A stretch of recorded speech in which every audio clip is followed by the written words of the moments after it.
Pierre, réception de Massy pour cette dernière journée ici à Raoul-Barrière pour le match à domicile. Dans quel état sont ces troupes pour cette préparation? Écoute, forcément, un moral, je dirais, meilleur que la semaine après Vannes. C'est vrai que ce match à Biarritz, cette victoire nous a fait énormément de bien. En plus, je sentais les joueurs prêts après, dans la semaine de Biarritz pour aller chercher quelque chose, au moins sur l'état d'esprit déjà, c'était déjà ce qu'on voulait. Et puis en plus, il y a le côté rugby qui s'y a ajouté, donc tant mieux. Donc voilà, de bonnes conditions pour recevoir cette équipe de Massy, mais toujours un peu sur nos gardes, puisqu'on sait qu'on est une équipe qui a tendance de temps en temps à faire des bonnes choses et à en faire des différentes parfois. Donc même si Massy aujourd'hui, bien sûr, est une équipe qui est officiellement reléguée, Massy est toujours une équipe qui est très solidaire, on le sait depuis des années, pour preuve, ils descendent, ils remontent. C'est toujours une équipe qui est compétitive et qui ont aussi des qualités individuelles qui peuvent, si tu ne fais pas un match sérieux, te poser des problèmes. Tu l'as dit, Massy est officiellement relégué. Béziers sera officiellement à peu près dans le ventre mou de ce championnat. Comment motiver tes joueurs, comment les impliquer davantage pour bien finir cette saison? Et bien surtout en leur parlant de ne pas faire les mêmes erreurs que par le passé. Donc c'est vrai qu'après ce match de Vannes, tout le monde disait qu'ils vont partir en roue libre. Et bien voilà, ce match de Biarritz confirme qu'on essaye de changer par rapport à ce qui a été dit de nous sur les autres années. Aujourd'hui aussi, certainement, des choses aussi pour l'avenir, voilà, sur cette fin de saison qu'on ne peut plus accepter en tant que groupe et qui sont en train de nous motiver encore plus pour justement aller chercher des choses sur le terrain. Elle va laisser des regrets cette saison. Oui, elle sera des regrets forcément. C'est aussi un apprentissage pour nous, pour ce groupe, pour aussi les entraîneurs. Et on voit que ça se joue sur une saison, ça joue sur des détails, quoi. Et c'est vrai qu'on avait parlé au début de l'année que chaque match était important, que chaque petit détail est important. Et c'est vrai que des détails, on en a laissé passer quelques-uns tout au long de l'année. Alors, par manque de vécu, peut-être d'expérience aussi sur certains matchs, dans la gestion, peut-être des fins de match ou des gestions de temps fort ou de temps faible qu'on aurait pu mieux jouer, tu vois. Cette régularité aussi qu'on a besoin encore d'aller chercher, tu vois. Donc forcément, oui, on aura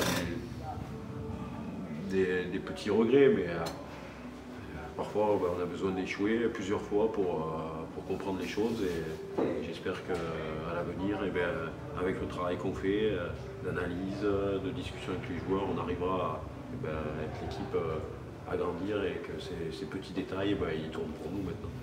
Est-ce que vous avez des explications sur le fait d'avoir réussi des coups où on ne vous attendait pas et à l'inverse d'avoir parfois échoué où on vous attendait?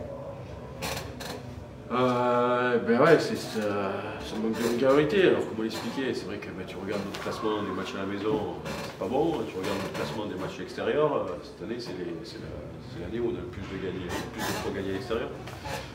Quand tu regardes aussi le classement des attaques, de l'attaque de Pro D2, je crois qu'on est 4e ou 3e de Pro D2. On a un jeu porté sur l'offensive, mais forcément il faut qu'on soit équilibré aussi. Et que forcément ce jeu porté sur l'offensive, des fois, il nous met dans des situations qui sont compliquées. Après, il y a aussi cette maturité qu'on doit aller chercher sur la gestion des matchs à des moments importants. Voilà. Et ça, c'est l'apprentissage. On a encore un groupe jeune, et ces situations, ils ont besoin de les vivre, de les réussir, d'échouer pour petit à petit qu'elles soient tout le temps positives pour nous. Et puis surtout, voilà, on a un groupe de caractère quand même. Mais on a un groupe aussi qui est capable un peu de se laisser aller de temps en temps, même si on répète que ce championnat chaque week-end c'est difficile, tu vois, de temps en temps on est un peu content des choses qu'on fait, alors que tous les week-ends c'est jamais la même vérité, qu'il faut toujours aller chercher quelque chose de plus. Sur un plan personnel, où est-ce que tu en es? Tu te projettes déjà sur la saison prochaine? Ah oui, forcément, tu te projettes, tu te bats, je vais dire, même pour la saison prochaine, clairement. Tu te bats parce qu'il faut qu'on avance vite et aujourd'hui, pour moi, ça avance pas assez rapidement. Les joueurs en sont conscients aussi, donc sur ces moments de fin de saison, ça pose forcément du doute à tout le monde. Plus la situation elle sera claire, depuis 2 semaines, beaucoup de discussions avec les joueurs, on explique un peu le pourquoi du comment. Et voilà, moi je pense que aujourd'hui, c'est vrai que tu as cette fin de championnat à gérer, mais tu as aussi l'approche de cette saison qui arrive, bosser sur les reconductions de contrat, bosser sur le recrutement aussi. Bien sûr, tout faire ça avec les moyens qu'on va disposer. clairement. Donc voilà, il y a beaucoup de choses qui rentrent mine de rien sur ces fins de saison. Et c'est aussi des choses qui peuvent expliquer que parfois, peut-être aussi collectivement, on perd certains objectifs. Parce que dans ces fins de saison, tu sais que forcément, quand tu es un peu dans le doute, quand voilà, tu penses peut-être un peu à toi aussi ou à ce qui peut arriver. Donc on a besoin de sécurité, priorité pour pas mal de choses. Et c'est ça qu'il faut clarifier certainement pour espérer aussi faire de meilleures fins de saison. Pierre, la prochaine saison, il y a la Coupe du Monde, ça, une préparation un petit peu différente. Il y aura aussi des joueurs qui ne seront pas là, puisqu'il va y avoir quand même des matchs pendant la Coupe du Monde. Ouais, c'est par rapport à ce que tu viens de dire, c'est aussi ça va arriver très très vite. Ça arrive très très vite, oui. Mais bon, ça, rugbystiquement, je le sais. Est-ce que tout le monde le comprend? Je ne sais pas. Donc oui, il y a des joueurs qui ne seront pas là pendant la Coupe du Monde. Donc on essaye d'avancer sur le fait, voilà, il y a des solutions quand tu as des joueurs à Coupe du Monde, des jokers Coupe du Monde, un recrutement supplémentaire sur certains postes pour nous permettre d'être compétitifs. Aujourd'hui, c'est clair que sur certains postes, on le sait, sur le poste de neuf, sur le poste de pilier, aujourd'hui, on a un énorme travail à faire. Parce que ces 6 matchs, c'est des joueurs quand même importants qui vont rentrer dans l'équipe. Un qui est toujours là dans notre effectif, l'autre qui arrive dans notre effectif et qui aura un rôle important, où vous connaissez un peu ses qualités, mais qui seront absents. Donc il faut que pendant ces 6 matchs, on travaille au mieux pour que tout se passe bien avant que ces joueurs reviennent. Quand tu dis que ça va pas assez vite, ça crée une forme d'instabilité quelque part, et c'est ce qui explique aussi ces fins de saison depuis quelques temps à Béziers qui sont assez difficiles. Ça peut l'expliquer aussi. Il y a forcément le côté sportif aussi. On a aussi notre part de responsabilité dessus. Soit entraîneur, joueur. Quand tu joues un match de rugby, tu as envie d'être compétitif. Tu ne peux pas accepter d'être dominé ou de perdre un match à la maison. C'est pas ancré en toi dans ce rugby. Mais après, il y a aussi d'autres explications sur ces matchs de fin de saison où tu as besoin que certaines situations soient clarifiées sur l'avenir du club, sur ton avenir individuel. Forcément, un joueur qui a moins de clarification ou qui sent moins de choses précises à certains moments, peut-être qu'il. Autant au contraire, il y en a qui ça va les booster parce qu'ils sont là pour se dire pour l'instant, je vais forcer pour que ce soit une évidence. Mais peut-être que certains, au niveau des caractères, préfèrent, mais ça crée un peu un doute un peu aussi et ça ne les met pas à focus sur leur rôle et le match qu'ils peuvent jouer. Ça peut expliquer ça aussi. Il y a plein de raisons qui peuvent être améliorées, qui pourraient nous permettre de finir la saison peut-être un peu mieux. Sportivement, comme je vous l'ai dit bien sûr, contextuellement aussi, on peut faire mieux pour que ces fins de saison soient mieux abouties. Et donc le but c'est clairement gagner à Biarritz, on veut gagner ce match de Massy, on veut gagner ce match à la maison et on a envie d'aller chercher quelque chose à Rouen. Clairement, à nous les joueurs. Maintenant on arrive, tant mieux. On n'arrive pas, écoute, on retirera encore les bilans, on se filera des claques parce que comme je te dis, il n'y a pas que le côté hors sportif qui rentre en jeu, mais bien sûr, il faudra tirer les leçons de tout ça. Tu parlais des clarifications, j'imagine que c'est les contrats, vous en êtes où au niveau du staff et de l'encadrement pour l'année prochaine? L'encadrement, aujourd'hui, ce qui est positif, ce qui va se mettre en place, c'est qu'il y a un projet de mutualisation dans le club qui est en train de se mettre en place, qui va être vraiment bénéfique, qui va replacer vraiment la formation de ce club dans les meilleures conditions. Enfin, aujourd'hui, on a réussi à rassembler l'ensemble des compétences et des ressources au sein de notre club, que ce soit du côté professionnel ou du côté de l'association, qui vont travailler ensemble. Et donc, c'est vraiment positif. Pour moi, c'est une évolution énorme. Je pense que ce sera la première fois depuis pas mal d'années où on travaille tous dans le même sens pour la formation de nos joueurs. Et là, franchement, le centre de formation, l'équipe Espoir, le travail qu'on fera, tout ça, avec le secteur pro aussi, dans cette mutualisation, va nous apporter forcément un travail, des économies bien sûr dans le fonctionnement, mais aussi une liaison qui nous permette de fonctionner tous ensemble et de dire les mêmes messages aux joueurs et qu'ils arrivent prêts quand ils montent en première de la meilleure des façons. Donc ce projet, il est fait, il est en train de se mettre en place. Pour moi, c'est une très très grosse avancée sur le club. Et après, bien sûr, il y aura d'autres avancées, j'espère, qu'on demande sur des améliorations qu'on peut avoir sur le staff, sur l'équipe. Et on pousse et tout le monde pousse pour que on essaye essaye d'arriver dans les meilleures conditions pour préparer cette prochaine saison. Yacine, après le joli succès à Biarritz, il va falloir enchaîner contre Massy, essayer de poursuivre tout cela. Bonjour. Oui, il faudra continuer, il faudra valider cette victoire à Biarritz, parce que c'est bien beau de gagner à l'extérieur, mais maintenant il faut gagner à la maison pour valider le match. Toi, en tant que joueur, comment tu expliques ces convulsions, ces hauts, ces bas Van, vous chutez lourdement et là, contre Biarritz, vous faites un match plein, entier. Après, voilà, on a un bon groupe, on arrive en fin de saison, les joueurs sont fatigués. Malheureusement, on a beaucoup de blessures. Et il y a un certain nombre de mecs qui enchaînent et ils sont fatigués. Donc après, là, on a tourné à Biarritz et ça a bien marché. Tu l'as dit, c'est la fin de saison, on arrive au terme de cette compétition. C'est quoi aujourd'hui le degré de motivation quand on a quasiment presque plus rien à jouer? Comment vous, en tant que compétiteur, vous préparez? Pour nous, on ne se dit pas qu'on n'a plus rien à jouer parce que c'est un match, une saison, ça dure 30 matchs, donc c'est jusqu'à la fin. On veut terminer la saison en beauté parce qu'on a fait beaucoup d'erreurs cette année, à la maison par exemple. Et pour se racheter, finir bien la saison, quoi.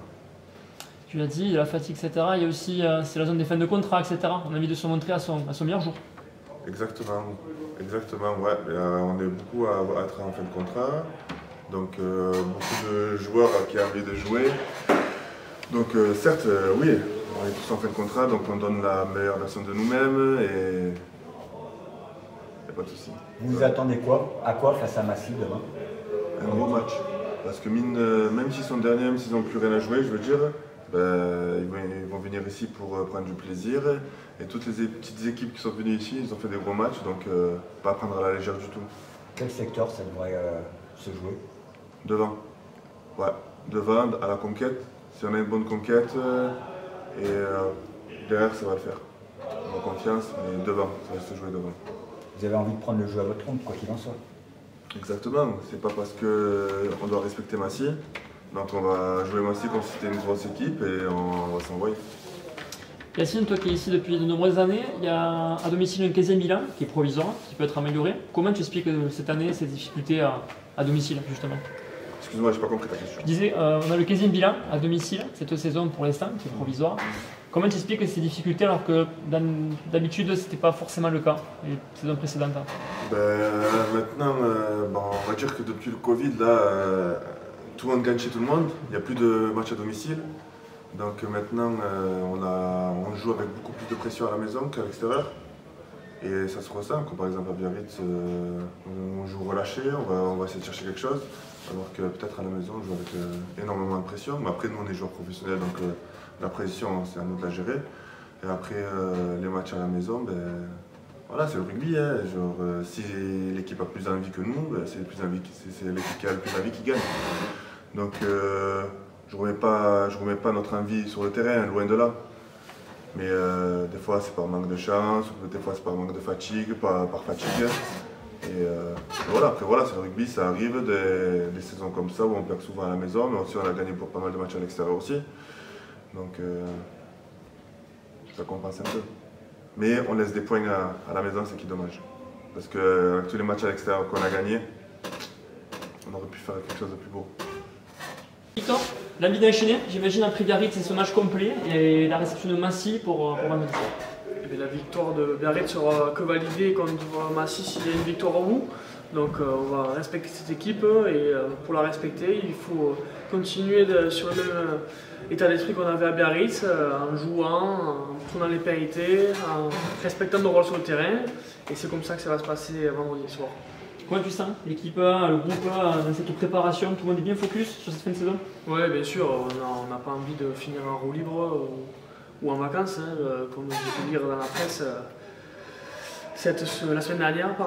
Donc on a un bon état d'esprit, on a envie de gagner, on a envie de faire une belle fin de saison et comme je dis, de ne pas finir en roue libre parce que ça ne nous ressemble pas et ça ne ressemble pas à l'état d'esprit du staff qui essaye de nous inculquer ça et c'est pas le nôtre l'état d'esprit non plus, on n'a pas envie de finir comme ça. Vous êtes tous des compétiteurs, il y a des fins de contrat qui arrivent aussi un petit peu partout. Comment ça se gère tout ça, cette fin de saison? Ça, écoutez, c'est au club de les gérer, hein, c'est pas à nous. S'ils veulent prolonger un mec, ils prolongent un mec, s'ils veulent pas, ils ne le font pas. Mais voilà, c'est sûr que pour l'instant il n'y a pas beaucoup de reconduction de contrat. Mais ça ne nous regarde pas, ça me regarde pas. Et nous, l'essentiel, c'est vendredi le terrain. Mais nous, on est unis dans un même but, c'est de gagner Massy vendredi.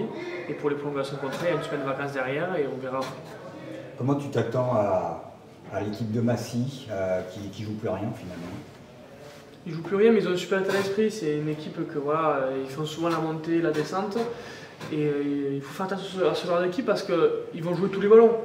Leur jeu, c'est dans le désordre, ils adorent ça. Donc nous, il va falloir être préparés parce que sinon, on peut avoir des mauvaises surprises à la fin.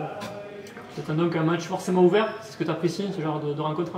Oui, moi personnellement, j'apprécie les matchs gagnés, mais les matchs ouverts, ça me ressemble un peu plus. Les matchs où ça joue au rugby ou on envoie du jeu. Bon, c'est sûr que Massy vont venir dans cet état d'esprit. Comme tu l'as dit, ils n'ont plus rien à jouer, mais ils vont vouloir gagner, ils vont pas vouloir finir sur des mauvaises notes entre les deux. Et il va falloir, comme je l'ai dit au début de la conférence de presse, il va falloir les respecter. Et pour les respecter, il faut les gagner et bien jouer au rugby.